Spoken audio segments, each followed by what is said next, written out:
এই সমাজটা ছিল একেবারে সুন্দর একটা সমাজ, কিছু দুষ্ট লোকের কারণে, কিছু এই মাদক ব্যবসায়ীর কারণে আজকে আমাদের এই সমাজটা একেবারে ধ্বংসের পথে। আমরা চাই এই যুব সমাজ নিয়ে এই আমাদের স্থানীয় যারা মুরব্বীরা আছে এখনও এই সমাজকে রক্ষা করার সময় আছে। আমরা ঐক্যবদ্ধভাবে এই মাদক যারা ব্যবসায়ী করে তাদেরকে প্রতিহত করতে চাই।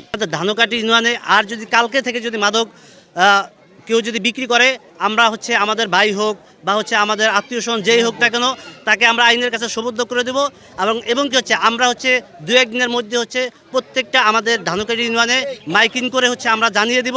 এর পরবর্তীতেই যদি কেউ মাদকের সাথে যুক্ত থাকে এবং সে মাদক বিক্রি করে। বিদেশ থেকে দেশে রেমিটেন্সের টাকা আসে নিরাপদে, তাই আজই আপনার আপন আমরা আইনের কাছে সোপর্দ করব এবং আইনিভাবে ব্যবস্থা নিব। আইন আপনাদের পাশে আছে, জনগণের পাশে আছে, ইনশাল্লাহ থাকবে। আপনারা রাত 10টা-11টার পর দেখবেন যদি কোনো পড়ুয়া পোলাপান আপনার পড়ার টেবিলে না থাকা কোনো একজনের বাসা যায় খাড়ায় ফুচুর করে মনে করবেন সন্দেহ আছে।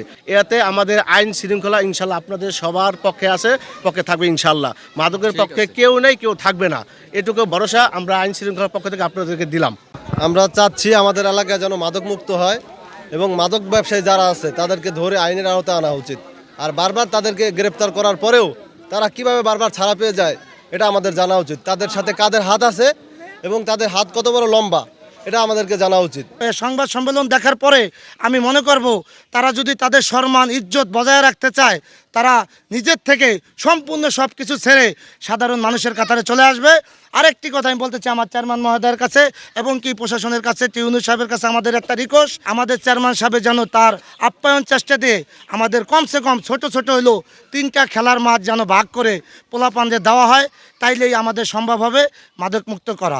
মাদক যদি আমাদের এলাকা থেকে সকলে মিলে নির্মূল করতে না পারি, তাহলে এই সমাজ বা এই প্রজন্ম আগামীতে ধ্বংসের মুখে চলে যাবে। তারা এইখানে রাত নাই দিন নাই, রাত্রে 1টা-2টা আমরা দেখি মোটরসাইকেল নিয়ে বহিরাগতরা এখানে আইসা, এখানে 2-3টা স্পটেই আছে, আমরা সবাই জানি, কেউ নাম বলে না তাদেরকে। আমার মনে হয় সবাই উদ্যোগ নেই এই আস্তানা ভাঙ্গা দেওয়া হোক, আর তাদের বিরুদ্ধে সবাই যাতে ব্যবস্থা নেয়। আর যারা সাংবাদিক ভাইরা আছে তাদেরকেও আমরা আহ্বান করতেছি, আপনারা সবাই আমাদের সাথে চলেন, তাদের নাম ঠিকানা নেন, ভালো করে প্রচার করেন যে কারা কারা এইগুলোর সাথে জড়িত। মানে এখন আর ওই চুপ করে বসে থাকার সময় নেই। আমার মনে হয় যে সবাই এখন যায় ঐক্যবদ্ধ হয়ে এই আস্তানা ভাঙ্গা দেওয়া হোক।